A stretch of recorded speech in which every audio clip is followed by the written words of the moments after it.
Brittany, thank you so much for joining me. I'm so excited to talk to you. I just want to start by saying that you are so incredible in this role. People are still talking about this character you played, and it's been 15 years. Yes. So I just want to say, as one actor to another, just huge congratulations on playing such an iconic role. Thank you. First of all, did you know about H2O as a show when you found out you had the audition for it? I actually didn't. I hadn't heard of it before. But it was season one was on TV as the auditions for season two were happening. So Gotcha. I was watching them kind of leading up to auditioning. I think I might have had enough notice to see one or two episodes. Mhm. Because this was pre everything being on YouTube and all of that. So I literally had to wait till the day of the week it was on and watch it that afternoon. I hadn't heard of it at all. We had kind of a swimming audition as well. I feel like Amazing. every time you audition for something where there's like a certain skill, everybody's Yeah, like, yeah, like I I can can ride a do it. horse. Yeah. Okay, of course I can. And then we're like, we'll just worry about that if we get the job, which is what you're told not to do, but everyone But does we it. do So it. We do it. every girl that was there was like, had written like professional level as a swimmer or whatever. They say like, how confident are you at swimming? And we were all like, yeah, Yeah. like basically Olympic level swimming. Like what else do you want from us? So then it was like, okay, guys, we've got this swimming test. And we were all going, oh God. Oh, But it wasn't too bad from memory. I think it was more of like a camera test type thing, just in like a big lap pool, wow. which is where later when I had the job, that's where we would go to train and do like our underwater training and stuff. It's just this random lap pool in Brisbane. What was your experience as a swimmer? Like, probably the same as most of us, right? Oh, like swimming experience barely mattered in the end because it just wasn't the same as real swimming. You just had to be You just had to float basically, around. yeah, like Yeah. willing to go underwater really because nothing about it is the same as swimming. No. Once you're in the tail, that's it. You can't really move. Mm. So we would literally like lie on our bellies and be zipped in, Mm. which there's behind the scenes photos of these. They'd lie us on like a yoga mat and zip us in and then literally pull up the yoga mat and we'd roll And in just because roll. yeah, Yeah. just flop into the water. Yeah. You couldn't move. Like they No. were big and heavy. Mm. So once your legs were together, that was it. Um, Mm. there was more of the training was like how to, when you think of normal, like on land Mm. acting, we're hitting our marks and things like that. And it would be the same thing underwater. There'd Mm. be floating markers or whatever and how to stop. Because the tails themselves were really powerful. Mm. And looking at it, I was sort of thinking, oh, I'm going to have to really work hard to work this thing. But it actually wasn't because it had so much weight and so much power. You'd end up actually going too fast and stopping would be the problem. I had no idea of like the global scope of what the Mm, show was and mm. what it still is until very like a couple of years ago was when I found out. I was Yeah. like, oh, it played in America? What? And then I was like, oh, We had not a just billboard on America. Sunset Boulevard. The billboard, the shot of the main shot of the three girls, that was a billboard on Sunset Boulevard. Like, Like, what? That is yeah, so absolutely crazy. unreal. And I think as well, because it was a while ago and it was really pre proper social media, like there Yes. wasn't a lot of that going on. And I do remember while we were filming season two, Jonathan, our producer, coming and saying to us, I can't remember the number now, but some ridiculous amount of countries that it had been sold to. And he was so excited. And like it was cool, but I just couldn't really actually process that. Like it was Yeah. just kind of such a weird concept of wow. And yeah, and he was saying, oh, you're going to be dubbed in all these languages and kids from over here. And he was saying, because it was a big deal in the UK at that time as Mm. well. And he was saying, oh, so many people in the UK like love this show. And it was cool to hear, but it wasn't until later when everybody was more on social media and you were able to actually see it and Yes. see the fans and the impact that it was having. It was kind of like still a separate concept of like, cool, this show's really popular, like so they tell me kind of thing. It wasn't it really wasn't something that had any effect on me until years down the track. And I Mm. guess I was saying this to somebody only like yesterday or the day before. I think H2O being on Netflix and lockdown happening was kind of where it sort of surged again, because I had a Yes. few years of a lot of attention from it. It all died down and things kind of moved on, and then lockdown happened, and since Mm. then, and there's been, you know, obviously everyone's been on TikTok and all of that kind of stuff all happened at once. Mm. And in a nice way, I guess it's because it's like a comfort show for a lot of people when It they're is. stuck at home and it's, you know, not the best circumstances. Put on something from your childhood, or you want to watch something nostalgic. And I think it is really cool that H2O is that for so many people, especially people our age that were watching it originally and, Mm. you know, want to come back to it. But yeah, at first I was just like, where is all this coming from? Everyone's back. H2O, I'm being tagged in all this stuff. Yeah. It was literally like an overnight, all of a sudden it's a big deal again. It was like, oh, okay, it's back. It's But back. something that I wanted to say to you, actually, I really appreciate it, because I think it's kind of easy to make fun of things, and it's easy to get a laugh by making fun or being mean about something. And I cop that all the time. So And much. that was something I spoke to Cleo after she spoke to you. And I said, yeah, I would be happy to talk to Tyler, because I just don't feel like there's ever any mean spirited feeling behind anything. You know, you're just doing what you love, and it is funny, but it's funny because it's clever as well. It's Mm. not taking the low blows of, you know, let's poke fun at these girls, or, you know, this dumb show or whatever, which there's plenty of that out there as well. There is. I Mm. Yeah, I really appreciate that, because I think it takes more cleverness as well. I mean, I love your Encanto music. That's my absolute favorite. I Yay. couldn't even sleep last night because I got myself, because I was trying to find it. So then I was on your profile and I was scrolling down, and there was ones that I had missed. Oh, So I really? watched the entire musical basically, because I'd only seen the one. I think you sent me the We Don't Talk About Charlotte Yeah, one. yeah. I was like, oh, that's so funny. And then I went to look for it and I was like, oh my God, he's done the whole thing. Thinking of the lyrics and writing the lyrics and hearing all the Oh, characters, and it's just absolutely awesome. oh, And I just thank think, you. yeah, I just think there's a something to be said for that, because it's a lot easier just to make fun of something. And I think, yeah, I just really appreciate the way that you go about your humor. And but that's it, as you said, you do love the show, and that shines through, I think. It's very obvious that you are nothing like Charlotte Thank you was. for saying that. Of course. And I mean, I just think it's so funny. I was talking to Cleo about this as well, but it's so interesting how many people don't really understand like the actor is not the character. I was acting. Yeah, that's literally what it's called, is Yeah, acting. right. So how was it for you, like finding, again, did you know that this was going to be like a villainous character kind of from the beginning, or was it more as you started filming and you started seeing where the plot was going? I I did. I did know that she was, like, I knew the whole arc of how it was Okay. going to end up. We had all the scripts at the start. Um, and I, to be honest, was so excited about it. Mhm. I had never done a role like that before. I was always either the lead, which is like the straightest, normalist character possible, Yeah. or, you know, the friend or the daughter, just, or was always the good guy. Mm. And I had never done something like this before. So I was so excited for the fact that she was evil. And a friend of mine had just done Pirate Islands, which was another series. Yeah. He was the evil character in that. And Cool. we were talking about it, and she was like, "Oh, it's so fun! You know, they go hard out for the evil characters. You're gonna love it." So I was just really excited, and that stuff doesn't really happen. The quote unquote evil stuff doesn't happen until quite late, where she really loses the plot.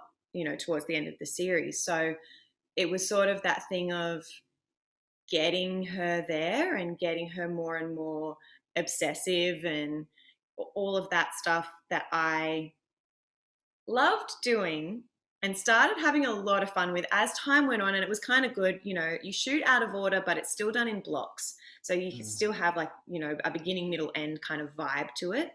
And as we were getting towards the middle, I was just also starting to feel a lot more confident with the other cast and with our directors and things like that. And I was honestly just having so much more fun. The stuff that's biting me in the bum now, just making her really annoying, honestly. Yeah.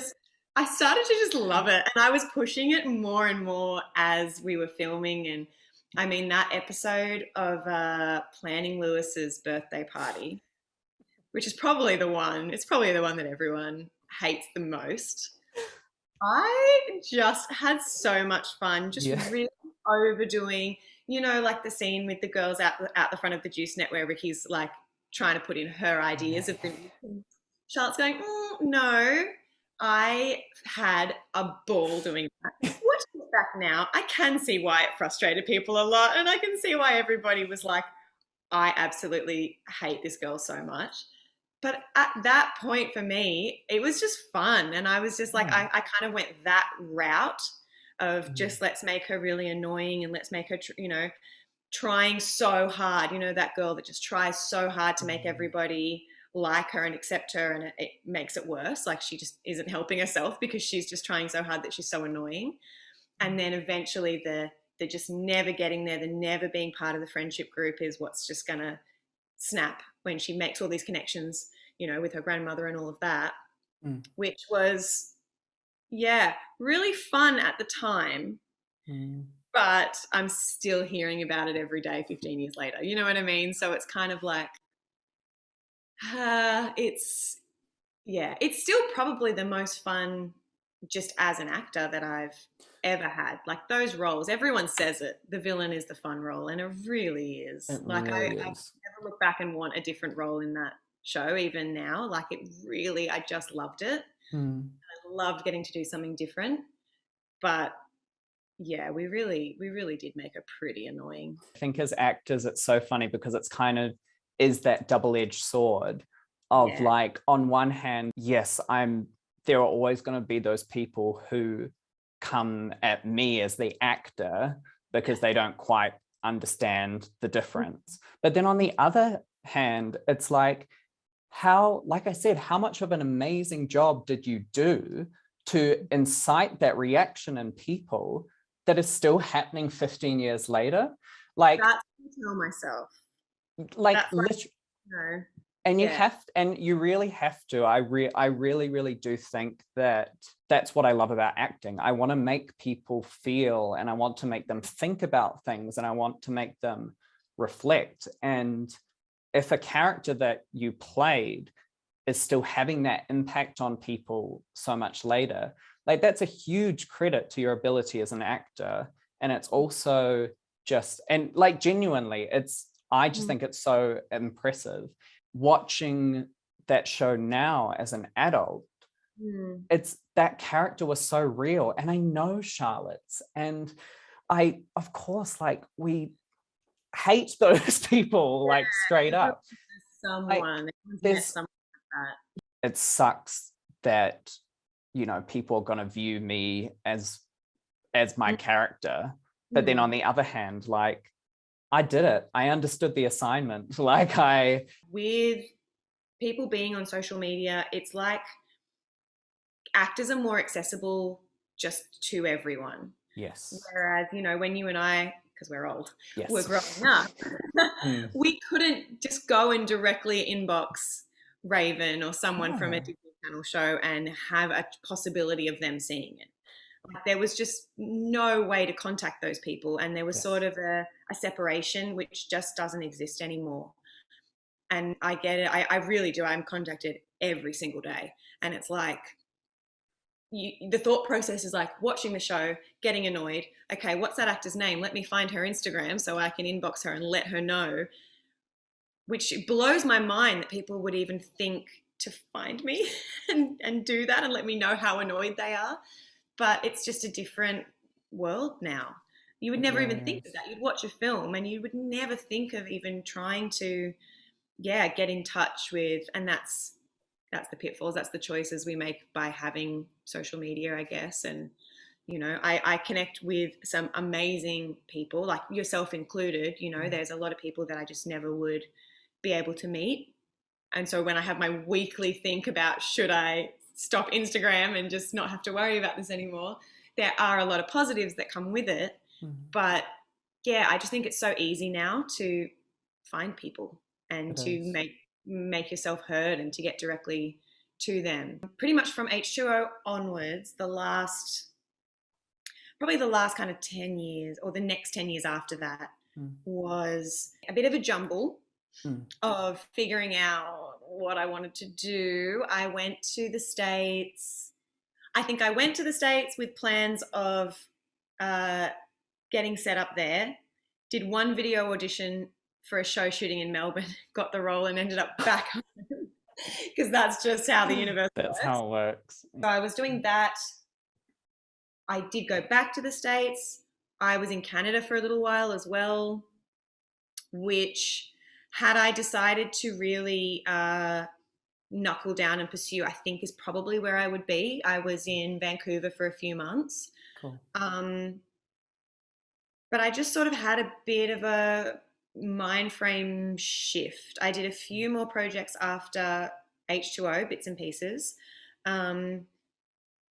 I was sort of struggling a little bit with just a few things personally after that time.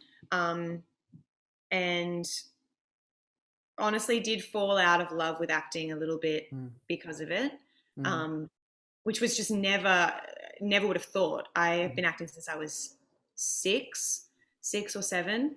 And yeah, all of primary school was pretty much working my whole young life and loved it. I don't know. I started struggling as I got older to get roles and get into the room on things that I was passionate about. So it started to become a lot more out of my control, which is kind of what we were talking about earlier, of just wanting to have some control over what you do and don't get to do, which it was just the hardest part growing up and realizing that I wasn't always going to get to do the things that I loved doing. And I was going to have to do things that I didn't like. I had a lot of jobs that I didn't enjoy, and that was not the best. And I also really started to struggle just with my image and getting way too caught up in how I looked. H2O was a big part of that, and the flack that I caught was a big part of that. I mean, as you know, if you've seen the show, I was bigger during filming that. I put on a lot of weight while we were filming. So I wasn't as heavy as that when we started. And for whatever reason, which I still don't know, I put on a lot of weight. And I think it's just an easy thing to make fun of when it's already a character that you don't like. Yes. And when it's already a mean, annoying, quote unquote, annoying character. The fact that I was also much larger than the other girls was just, and still is to this day, such a stabbing point for people to really want to make fun of and make memes of and make slow motion videos of, like you name it, it's out there. And it really was just it was kind of like my ugly phase, you know, like we all have that phase. It's that age. Literally, exactly. That's like the worst age. That's when your body's changing. Was it ever? Like, it was my first time really living by myself. I was living alone in this apartment. I was making great money. I'd gone from dancing 6 days a week to like nothing, you know, swimming once a week, something like that. There was a lot of aspects to it. And yeah, it just became a thing really quick. And it was the first time in my life. I was a very skinny little kid. Yeah. And it was the first time in my life I dealt with any of that.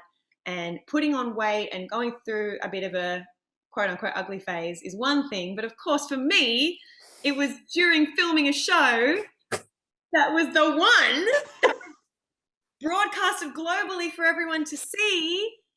That was my fat phase. Everyone saw my fat phase. So not great. Not great, but really affected things a lot, like moving forward into the next roles. And my next auditions, and it did become a thing, you know, not even from people in the public saying mean things, but it did kind of become a thing in the industry as well. And I was spoken to by people that I looked up to, and it became a really, really hard thing for me. And pretty much for the next few years, I just struggled with my weight. And I think I really went up and down, and I developed a really bad relationship with my own image, with eating and with exercise. Just everything just went kind of crazy. And it just affected everything. I mean, I've said this to another actor friend of mine. I would land a great audition and spend much more time preparing the outfit to make sure that I didn't look fat, and worrying about how I looked and my skin breaking out or my hair or whatever it was, and much less time preparing the script and actually doing the acting work. And there was a fair few years like that where I would rock up not well enough prepared to an audition, because all of my time was going into, I need to not look fat. I need to look as good as possible. And what am I wearing? And testing out outfits. And it just became consuming, because I had dealt with it so much, and it just became such a big issue. And, you know, it affected other parts of my life as well. And that was sort of just always a thing in the back of my mind. And then I wouldn't get a role. And whether that was the reason or not, I would see who did, and they were skinnier than me, you know, and maybe they were a better fit for the role, or they were just, you know, a better actor or did a better audition. But in my mind, it was because of that. It was because of that. And it really started to get me down a lot. And sort of at the same time, I grew up dancing. My mum has a dance studio that I grew up dancing at. And in my early teens, I would sort of do little bits of like teaching and stuff on the side in between acting jobs, basically. She would just let me come and, you know, be a student teacher or whatever, just to keep me busy if I didn't have an acting job. And it wasn't ever a big passion. But at the same time as all of this started happening with acting, I really started to fall in love with dance, and my dancing got quite successful. We went to the World Championships, and it became much more of a big part of my life, the training and all of that side of it. And I really, really started to love it. And to this day, still really love the coaching side of things. And it just kind of naturally started to go that way. And I gave it one more shot, and I moved to Vancouver. And even then, my heart wasn't really in it. I was texting the girl who was covering all my dance classes like every single day. How's this going? How's this sending videos? You know, I was more focused on that, and ended up sort of saying to myself, all right, I think I'm just going to give acting a break for a second and just chill out. And it's funny because as soon as I did that, my weight just went completely normal. Everything stopped going crazy. I haven't really been fluctuating as much as when I was really stressed about it. I'm not thinking about it now when I'm kind of where I should be. You know what I mean? And same with my skin was a big issue as well. And I think it was almost like a stress thing that I was making it an issue, because I was always worried about it. So it was a thing. And now I'm just like, I'm finally at a place with myself where I'm not constantly just thinking about how I look or what size I am. And, you know, and I sort of think maybe taking a step back was a good idea. You know, in my 20s, when it was all such a struggle, you know, that your 20s is such a brutal time in your life, you know, anyway. And then, you know, we'll see what happens down the track. If it's something as I get older, I might want to come, you know, back into. But I really want to get to a really confident, kind of strong place with myself first. Brittany, it was so amazing to talk to you. Thank you so much. You are so incredible. We love you so much. Oh, thank you so much. Thank you for having me. This is the most fun I've had interviewing in forever. So thank you. Last time we'll chat. Not the last time at all, definitely. Thanks, Tyler.